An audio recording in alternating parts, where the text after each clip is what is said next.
आज इस वीडियो में हम इस बात पर चर्चा करेंगे कि वेद के मुताबिक धर्म क्या है। धर्म और रिलीजन में क्या भेद है। वेद के मुताबिक कोई भी संप्रदाय सनातन धर्म का भाग कब हो सकता है, उसके मापदंड वेद पुराण श्रुति स्मृति में किस तरीके से दिए गए हैं, इस बात पर हम चर्चा करेंगे। सबसे पहले हम देखेंगे कि धर्म और रिलीजियन में क्या भेद है। जब देखते हैं, धर्म का मतलब सनातन में ऐसा कहा जाता है, धारयति इति धर्म। जिसको हम धारण कर सके उसको धर्म कह सकते हैं। यहाँ पे सबसे पहले कोई ईश्वर की अवधारणा की बात नहीं हो रही है। यहाँ पे वे ऑफ लिविंग की बात हो रही है। जीवन की, आप जीवन किस तरीके से जी सकते हैं, जीवन जीने का तरीका किस तरीके से हो सकता है। क्योंकि यहाँ पे सनातन में चार पुरुषार्थ कहे गए हैं, धर्म अर्थ काम और मोक्ष।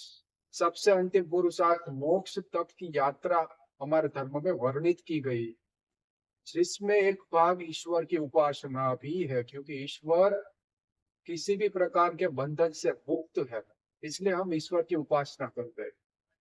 और धर्म की यह वैज्ञानिक व्याख्या है कि जिसमें आप इटर्नल वे ऑफ लिविंग की बात कर रहे हैं, जीवन जीने का शाश्वत तरीका, जिससे आप जन्म मरण के चक्र से मुक्त हो सके, संसार बंधन से मुक्त हो सके, और वो भी वैज्ञानिक तौर पे। इसीलिए धर्म ज्यादा ऊपर की चीज है रिलीजियन से। रिलीजियन का मतलब होता है, लैटिन शब्द में रेनिगेर शब्द से रिलीजियन शब्द का निर्माण हुआ है, जिसका अर्थ है बांधना।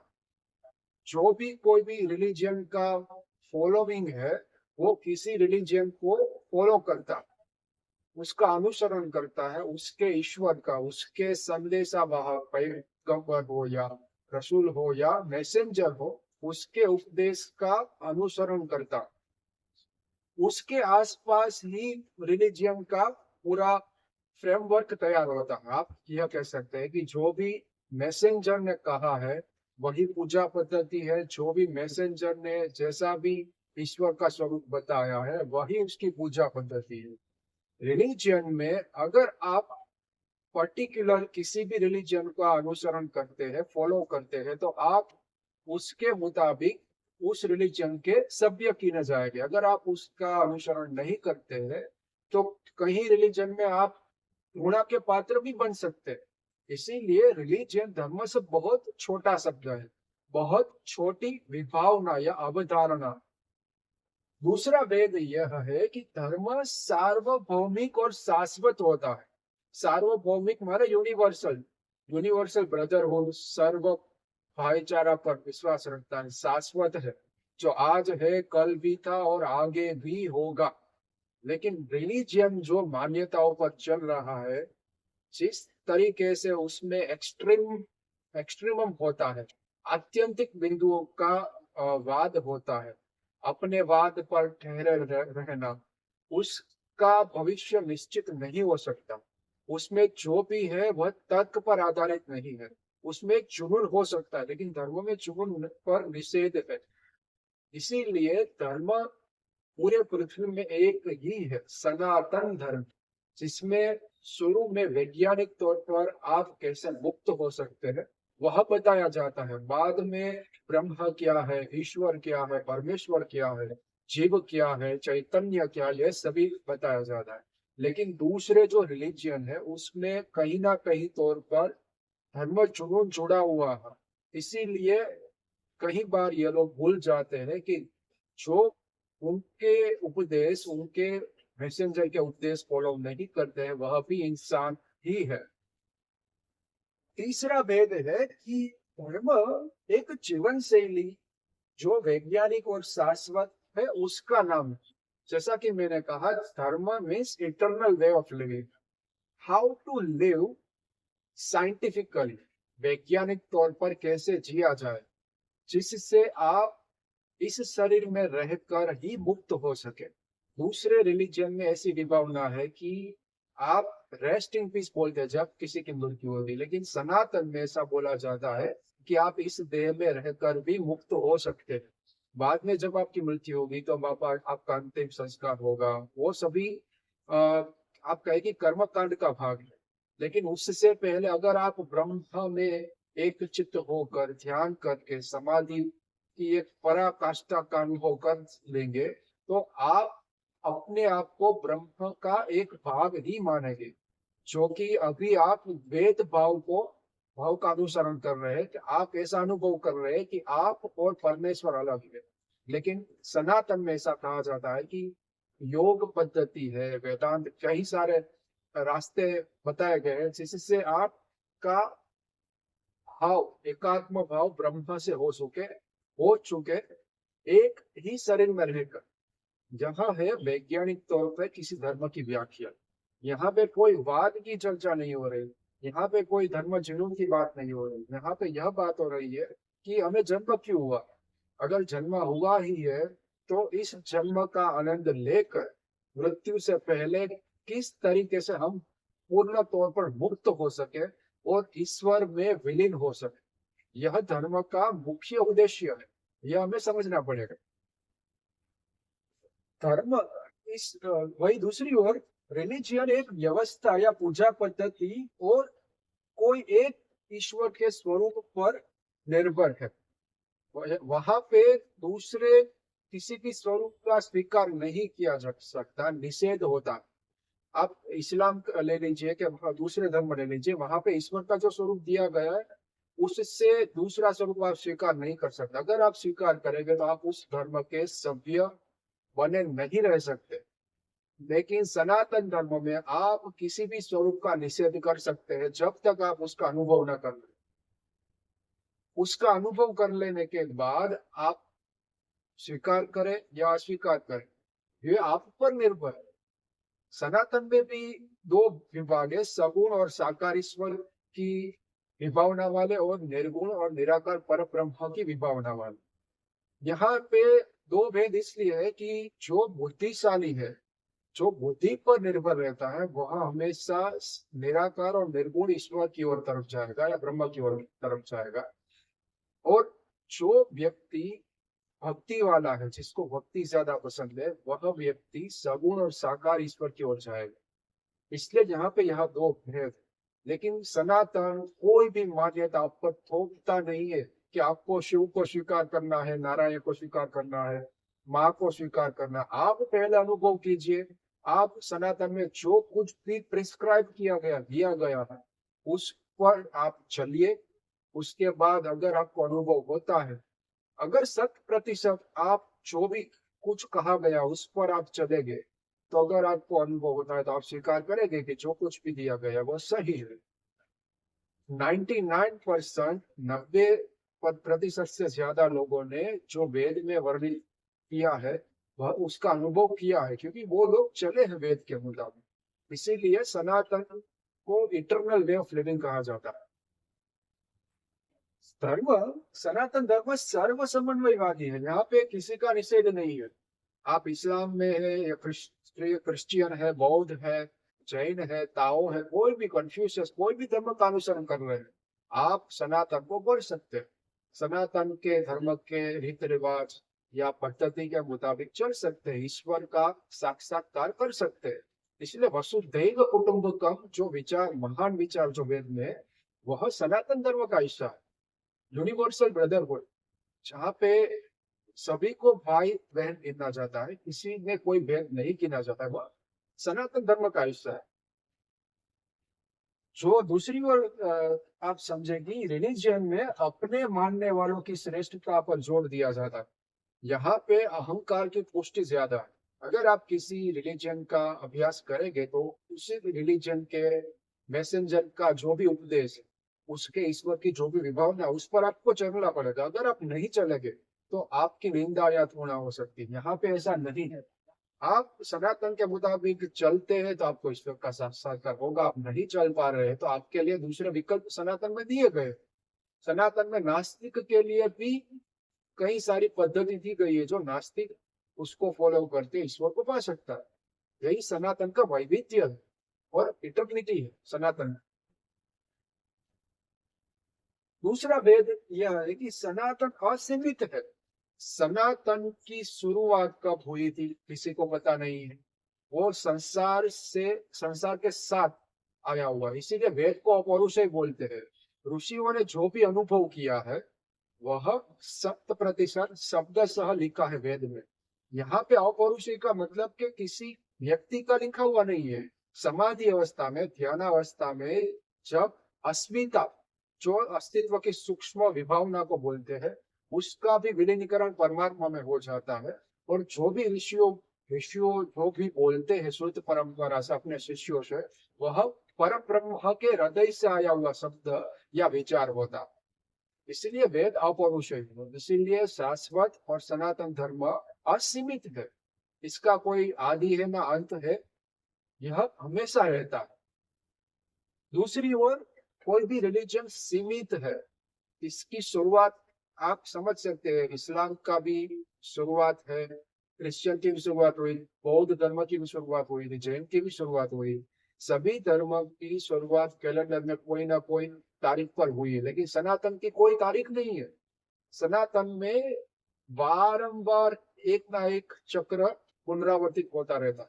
कल्प का अंत होगा, नया कल्प का सृजन होगा, ईश्वर परब्रह्म में फिर से सब कुछ विलीन होकर अव्यक्त हो जाएगा, फिर से परब्रह्म में संकल्प या क्षण होगा, इससे पुनः पूरे प्रकृति का, पूरे ब्रह्मांड का निर्माण होगा। यह एक चक्र है जो तब तक चलता रहेगा जब तक अंतिम जीव को अपने कर्म के मुताबिक मोक्ष नहीं मिल जाए। इसीलिए कई बार प्रकृति को भी अनादि कहा जाता है सनातन धर्म में। पर ब्रह्म और प्रकृति दोनों अनादि, क्योंकि कोई एक जीव को मुक्ति मिलती इसका अर्थ यह नहीं है कि दूसरे सभी जीव को भी मुक्ति मिल जाए। इसीलिए पुरुष और प्रकृति साथ में चलते हैं, दोनों अनादि है। लेकिन प्रकृति और पुरुष दोनों अलग है। पुरुष के संकल्प मात्र से, पुरुष माने परमेश्वर या परब्रह्म के संकल्प मात्र से प्रकृति के हर तत्व कार्य करते। पुरुष का यहाँ पे अकर्ता होना सिद्ध होता, पुरुष यहाँ पे अकर्ता नहीं है। इसीलिए आप समझ सकते हैं कि सनातन धर्म पूर्ण तौर पर ऑब्जेक्टिव है। यहाँ पे कोई व्यक्ति का किया बोल सकते कि व्यक्ति का दिया गया शिक्षण आप नहीं समझ रहे या ग्रहण कर रहे हैं। यहाँ पे जो भी ब्रह्मा के हृदय से आया हुआ ज्ञान है वो आप ग्रहण कर रहे हैं। दूसरी ओर रिलीजन सब्जेक्टिव है। वहां पे मैसेंजर ने जो बोला है वह आप सीख रहे हैं। कई बार मैसेंजर जो कुछ बोल रहा है वह धर्म जुनून भी होता है और हिंसा का कारण भी बनता है, लेकिन सनातन धर्म में उसका निषेध है। धर्म जुनून जब भी आता है सनातन धर्म उसको अस्वीकार करता है। यह हुआ धर्म और रिलीजन का भेद। अब दूसरा सबसे महत्वपूर्ण भाग जो आज के भारत में इसकी चर्चा होनी ही चाहिए वह यह है कि सनातन धर्म के भाग या संप्रदाय होने के मापदंड या योग्यता क्या है। ये मेरे विचार नहीं है। जो भी श्रुति स्मृति पुराण वेद में जो भी कुछ कहा गया है सनातन धर्म का भाग कौन हो सकता है उसके मुताबिक है। यहाँ पे ऐसा भी नहीं है कि दूसरे रिलीजन को निषेध किया गया है। यहाँ पे यह कहा गया है कि सनातन धर्म का पूर्ण तौर पर आत्मसात करने के लिए आपको क्या करना चाहिए, आपको किस किस गुण का स्वीकार करना चाहिए, किस किस विचार का स्वीकार करना पड़ेगा।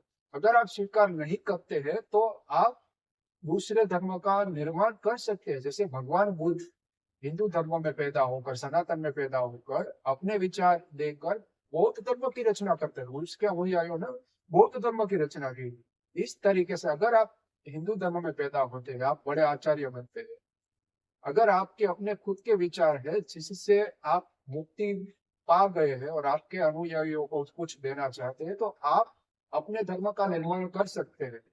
लेकिन अगर आप सनातन धर्म का विरोध करेंगे, निंदा करेंगे, गुनाह करेंगे और सनातन का भाग भी लेना चाहते हैं तो यह पॉसिबल नहीं है। श्रुति इसका निषेध करती है।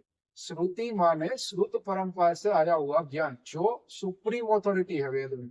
मैंने बताया कि वो अपौरुषेय ज्ञान है जो कि स्मृति बोलेंगे हम। स्मृति माने मेमोरी, कोई भी आचार्य जो श्रुति के ज्ञान के बाद पैदा हुए, उन्होंने अपने अपने अंडरस्टैंडिंग के मुताबिक कुछ ज्ञान दिया। जैसे सांख्य के रचयिता कपिल, योग, पतंजलि, न्याय दर्शन, वैशेषिक दर्शन, ये सभी स्मृति ग्रंथ है।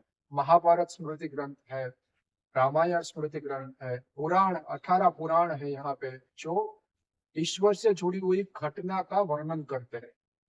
यह सभी हमारा एक फ्रेमवर्क है सनातन धर्म का, जिसको हम हमारा इंडियन नॉलेज सिस्टम या सनातन धर्म का लिटरेचर भी बता दे। सो सबसे पहला मापदंड यह है कि श्रुति स्मृति पुराण का स्वीकार आपको यथारूप करना पड़ेगा। यथारूप माने जिस तरीके से श्रुति में, वेद में ईश्वर का वर्णन है, जिस ईश्वर का वर्णन है, उस गुण से ही आपको ईश्वर को भजना पड़ेगा। आप उस ईश्वर के अवतार को श्रुति के मुताबिक ही वर्णन कर सकते हैं। आप धर्माचार्य है, आप संत है, आप साधु है, अगर आप वेद के वर्णित ईश्वर के स्वरूप में कुछ ना कुछ नया डालते हैं या अपने आप को ही ईश्वर बताते हैं, तो यह मतलब यह हुआ कि आप धूर्त है, आप सनातन धर्म का हिस्सा रहने के लायक नहीं है, और आपसे शुरू किया हुआ संप्रदाय भी सनातन धर्म का भाग नहीं हो सकता। भारत में अभी रामकृष्ण मिशन है, स्वामीनारायण संप्रदाय, यह ऐसे सनातन धर्म के हिस्से है जो यह बताते कि हम सनातन धर्म का भाग है। कई बार बताते कि हम सनातन धर्म का भाग है, कई बार ऐसा बोलते हैं कुछ पाने के लिए कि हम गैर हिंदू संस्था है। स्वामीनारायण संप्रदाय में स्वामीनारायण का अपना दर्शन है, जो वेद में उसका निषेध दिया गया। अगर आप सनातन का सभ्य बने रहना चाहते हैं, तो आपको ये सभी पुस्तकों को आपको आप निकाल करना चाहिए। आप यह पुस्तक आपके अनुयायियों को भी नहीं बता सकते। आप अपने अनुयायी को चल रहे इस तरीके से कि आप सनातन धर्म के भाग है और स्वामीनारायण संप्रदाय सनातन धर्म के मुताबिक चल रहा। आप अपना पुराण अपने अनुयायियों को पढ़ा रहे, जो गलत। उसी तरीके से रामकृष्ण संप्रदाय, रामकृष्ण मिशन पे भी ऐसा चल रहा है कि रामकृष्ण, विवेकानंद और शारदा देवी को ईश्वर बताया जा रहा है, जो श्रुति के विरुद्ध है। श्रुति में शिव के 11 रुद्र, ऐसे ही नारायण के 10 अवतार, जगदम्बा के कई सारे स्वरूप देवी भागवत में जो 9 दुर्गा वो स्वरूप दिए गए हैं, उसके अलावा कुछ भी स्वरूप आप अपने तरीके से व्यक्त करेंगे, वह सनातन धर्म का हिस्सा नहीं हो सकता। वह कुल देवता, ग्राम देवता, ऐसे कई सारे वैविध्य समय के अंतराल में हुए, लेकिन वो सनातन धर्म का भाग नहीं है। शुद्ध सनातन धर्म उसको स्वीकार नहीं करता। सनातन धर्म में 33 कोटि, 33 प्रकार के देवता का ही स्वीकार किया जाता है। 11 रुद्र, 8 वसु, 12 आदित्य और 2 अश्विनी कुमार, यह 33 ही पूजने लायक गिने गए हैं। इसके कई दूसरे स्वरूप भी वर्णित है, लेकिन वह वर्ण का भी वर्ग है, इसलिए वह सनातन धर्म का ईर्षा होगा। और सनातन में 3 मुख्य संप्रदाय है, शैव, वैष्णव या शाक्त संप्रदाय। अगर आप अपना संप्रदाय किसी ना किसी तरीके से भारत में चला रहे हैं, तो एक या दूसरे तरीके से शैव, वैष्णव या शाक्त संप्रदाय का हिस्सा होना ही चाहिए। आप गणेश की उपासना करें तो वो भी शिव और शक्ति से जुड़े हुए हैं। आप मुरुगन या कार्तिकेय की उपासना करें तो वो भी उनसे जुड़े हुए हैं। नारायण की उपासना कर रहे हैं, वो भी सनातन धर्म का, शिव और नारायण को भी एक गिना जाता है। लेकिन रामकृष्ण मिशन, स्वामीनारायण संप्रदाय वैसे व्यक्ति केंद्रीय संप्रदाय यहाँ पे व्यक्ति को पूजने का विधान लाए, जो सनातन में निषेध है, उसके दंड पात्र गिना गया है। व्यक्ति की पूजा माने आपका पतन। ब्रह्म की ही पूजा हो सकती है या ब्रह्म निष्ठ गुरु की पूजा हो सकती है। अगर कोई व्यक्ति अपने में ऐसे गुण का गुण दिखा सकता है जिसमें जैसे ब्रह्म में गुण है, तो हम उसको गुरु कहते हैं। वह गुरु के 2 गुण बताए गए हैं, ब्रह्मनिष्ठ और श्रोत्रिय। उसके लिए हमारे यहाँ श्लोक है, गुरु ब्रह्मा गुरु विष्णु गुरु देवो महेश्वर, गुरु साक्षात पर ब्रह्म तस्मै से गुरु है। ऐसे गुरु को भी पूजने लायक हम गिनते हैं। वह तत्वदर्शी है, गीता के मुताबिक उसको तत्वदर्शी बोला गया है। वह सभी तत्वों को पहचानता है। जैसे 13वें अध्याय में, गीता के 13वें अध्याय में क्षत्र शत्रज्ञ योग में बताया गया है कि क्षत्रज्ञ कौन है? जो क्षत्र के स्वरूप को जानता है। इदम शरीरम कौनतय क्षत्र मित्र विधेयत। शरीर के सभी तत्व, तीनों स्वरूप, तीनों शरीर के स्वरूप है, जो स्थूल सूक्ष्म और कारण शरीर, उसको भी पहचानता है, उससे कैसे मुक्त हो सकता है उसको भी जानता है। और ब्रह्मनिष्ठ गुरु के भी चार भेद बताए गए हैं। ब्रह्मविद, ब्रह्मविदर, ब्रह्मविदरयान, ब्रह्मविदरिष्ट, इतना वैविध्य सनातन में दिया गया है। आप ऐसे गुरु को पूज सकते हैं।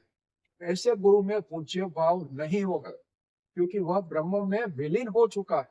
वह आपको ऐसा बाधित नहीं कराता कि हमको मेरी पूजा करो ही करो। लेकिन जो धूर्त साधु है, जैसे स्वामीनारायण संप्रदाय, रामकृष्ण मिशन के साधु है, वह रामकृष्ण स्वामीनारायण को पूजने पर आपको बाध्य कर रहे हैं, और हिंदू या सनातन धर्म की पूजा पद्धति व्यक्ति के लिए उपयोग कर रहे हैं, जो सबसे बड़ा सनातन द्रोह है। यह सनातन धर्मी समझ नहीं पा रहे, क्योंकि कोई भी सनातनी के पास आज पूर्ण वेद का स्वरूप क्या है उसका ज्ञान ही नहीं है। आपके पास सैद्धांतिक ज्ञान नहीं होगा तो आप सनातन धर्म की गहराई को कैसे समझ पाएंगे? दूसरा मापदंड यह है कि आपको आस्तिक दर्शन का यथारूप स्वीकार करना पड़ेगा। वेद में 6 दर्शन, वेद के 6 दर्शन दिए गए हैं, जो स्मृति ग्रंथ भी कहलाते हैं। सांख्य, योग, न्याय, वैशेषिक, उत्तर मीमांसा, पूर्व मीमांसा और वेदांत दर्शन। यह 6 दर्शन में जो भी ब्रह्म का स्वरूप, ईश्वर का स्वरूप बताया गया है, आपको उसके मुताबिक ही आपके अनुयायियों को उपदेश देना पड़ेगा। अगर आप यह नहीं देते हैं तो आप सनातन का द्रोह कर रहे हैं।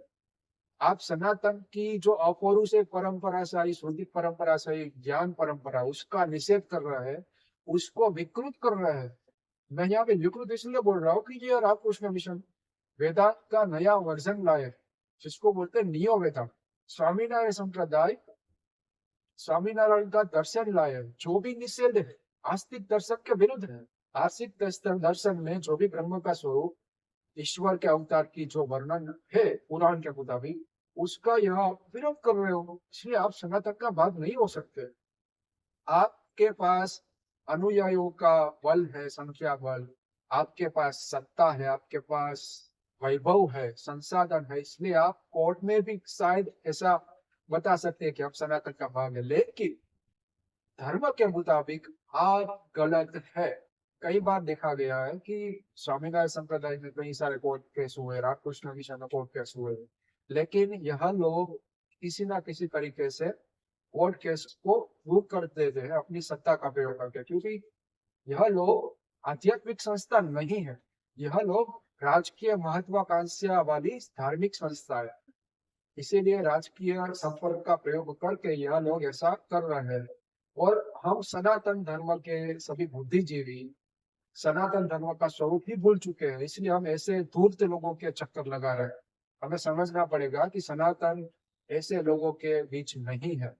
सनातन आपको समझना है तो आदि शंकर को समझिए, आदि शंकर से जुड़े हुए संप्रदाय के साथ जुड़िए।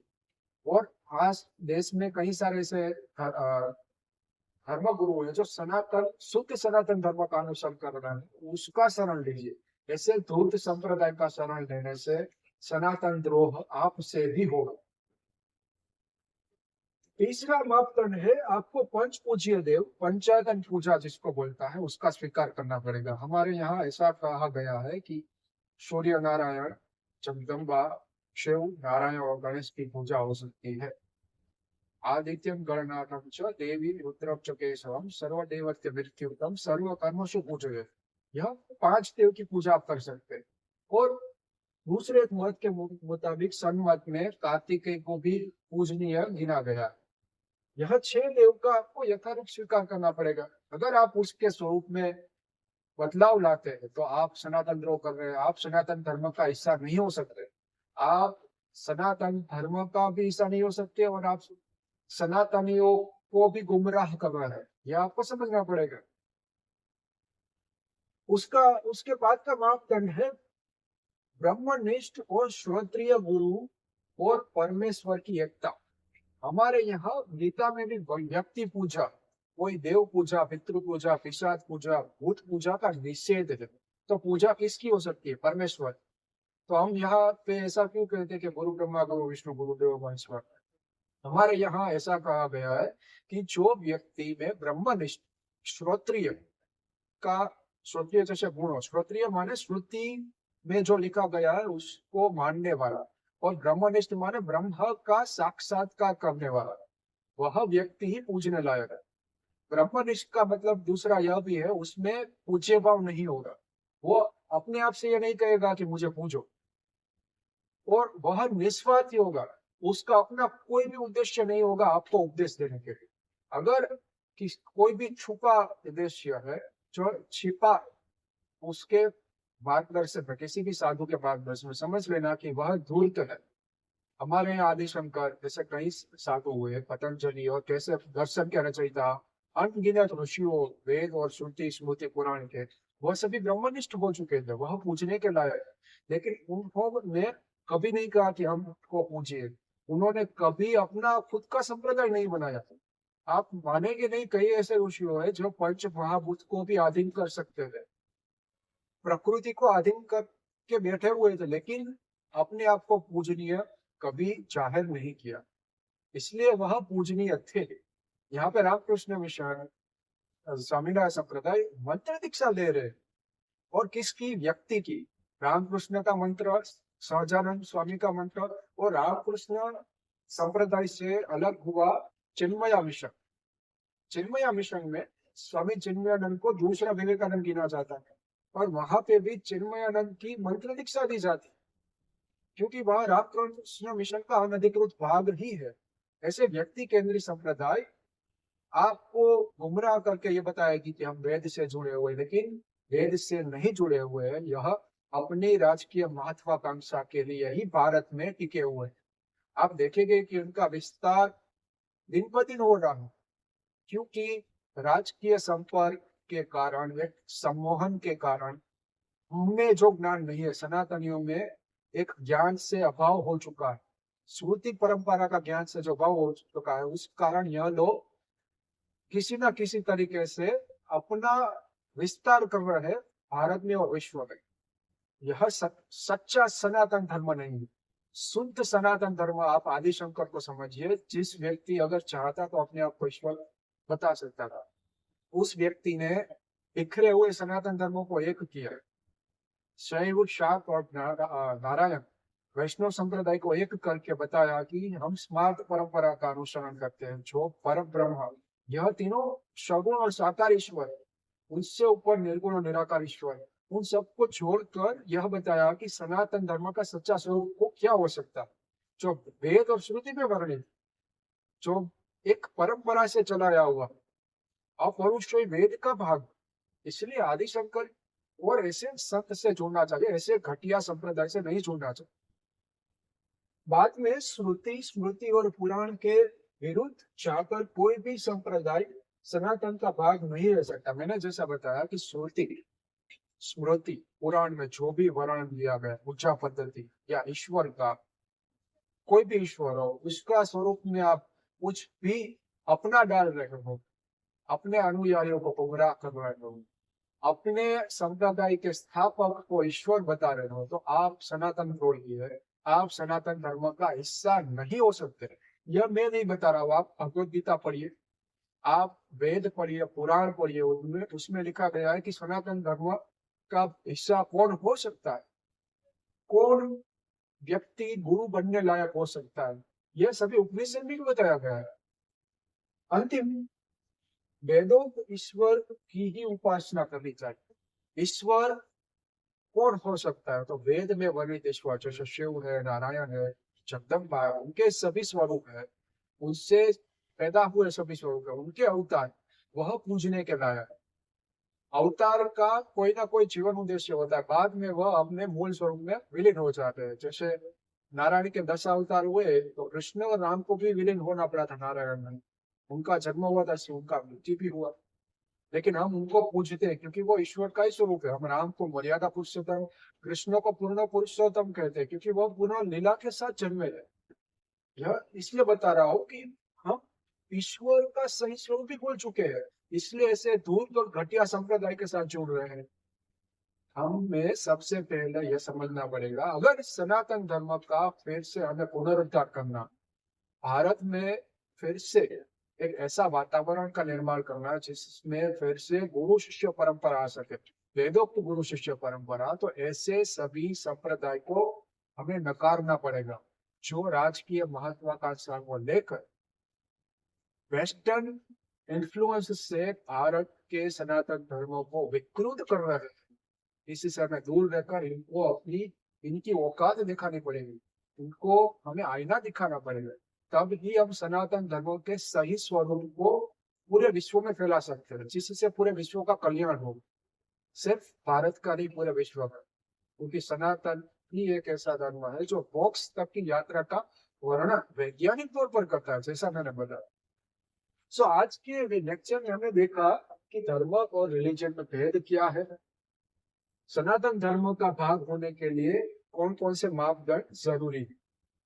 अगर आपको वीडियो अच्छा लगे तो आप इस वीडियो को देखिए और दूसरों को भी बताएं। इसमें जो भी दिया गया, इसमें जो भी मैंने बताया वो 100% वेद श्रुति स्मृति पुराण के मुताबिक है।